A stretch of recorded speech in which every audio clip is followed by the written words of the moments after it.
Bonjour à tous et bienvenue sur boursicoté.com pour cette nouvelle analyse technique Forex et matières premières avec une paire de devises euro-dollar qui continue à baisser depuis son retour ici sous la zone des 1,0960.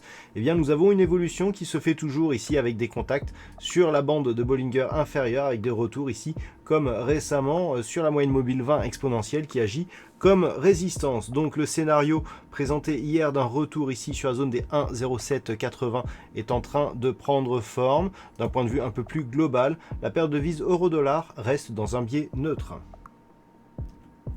Sur le câble, la configuration est là aussi en train de se neutraliser. Après une tentative de cassure ici de la zone des 1.2560, eh bien on voit que les cours reviennent sous ce niveau et sont en train de se stabiliser ici dans un range que l'on va certainement repositionner. Actuellement, on se situe entre 1.23 et donc cette fameuse zone des 1.2560. Les cours semblent vouloir ici se stabiliser autour de la zone des 1.25. Alors d'un point de vue un peu plus global, on a eu une forte baisse ici qui ont porté les cours de cette paire de devises sous la zone majeure des 1.20, zone à partir de laquelle on a fortement rebondi pour au final se stabiliser ici au-dessus des 1.23. Donc d'un point de vue global, on reste toutefois dans une dynamique qui est potentiellement plus baissière que haussière, mais dans une dynamique court terme qui s'est neutralisée tant que l'on évoluera ici dans ce range entre 1.23 et 1.2560. Sur l'or, nous avions une dynamique ici symbolisée par ce support rouge que je venais de tracer. Eh bien, on a eu ici la cassure. Alors la cassure, je vous avais indiqué hier qu'en cas de cassure ici de la zone des 1705 qui était précédemment résistance et qui du coup devait se transformer en support, et en cas de cassure ici du support oblique justement qui symbolisait la poursuite de cette tendance, eh bien que nous aurions une rupture de celle-ci.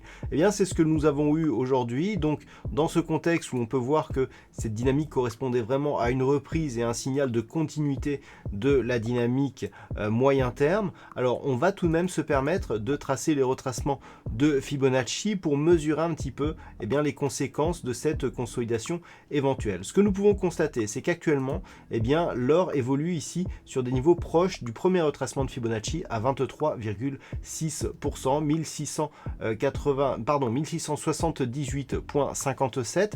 Tant que ce cours ici n'est pas franchi, on a beau être revenu ici sous la zone des 1705, on sera dans une possibilité d'évolution neutre entre le point haut et ce premier retracement. Le signal de consolidation n'interviendra qu'en cas de rupture ici de ce retracement, auquel cas on visera un possible retour ici sur le deuxième retracement à 38,2%, à 1635,90, zone qui était d'ailleurs résistance ici sur cette phase. Par extension, on pourra revenir ici sur cette zone des 1623 $ l'once, mais tant que l'on reste ici autour de cette zone, on est dans une phase de neutralisation de la dynamique par rupture de ce support et donc neutralisation très court terme.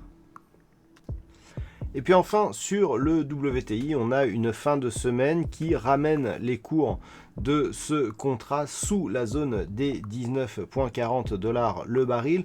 Donc je vous avais indiqué qu'en cas de rupture ici de ce support, on avait un prochain objectif qui se situait sur la prochaine zone de support ici à 15,60 $ le baril. Eh bien il semblerait que ce soit vers ce nouveau support que l'on soit en train de se diriger. Donc attention, on a une expiration qui interviendra pour ce contrat la semaine prochaine. Donc il est tout à fait normal que, en absence de tout espoir de hausse de ce contrat, et celui-ci baisse assez fortement. Le prochain contrat se négociant actuellement aux alentours des 25 $ le baril. Donc on est ici sur une baisse qui est amplifiée ici par la proximité de l'expiration de ce contrat. Malgré tout, on reste dans une dynamique fortement baissière sur le WTI, puisque depuis que nous avons ici la rupture de cette zone, on voit que l'on ne parvient pas à repartir ici au-delà des 28 $ le baril, comme on a pensé que c'était le cas ici il y a quelques jours. Donc une poursuite de mouvement baissier confirmée ici par la cassure de cette zone de support en direction des 15,60 $ le baril. Voilà ce que l'on peut dire donc sur cette analyse technique Forex et matières premières. Passez un bon week-end, restez chez vous, prenez soin de vous. On se retrouve dès lundi prochain pour d'autres analyses techniques, toujours sur le site boursicoté.com.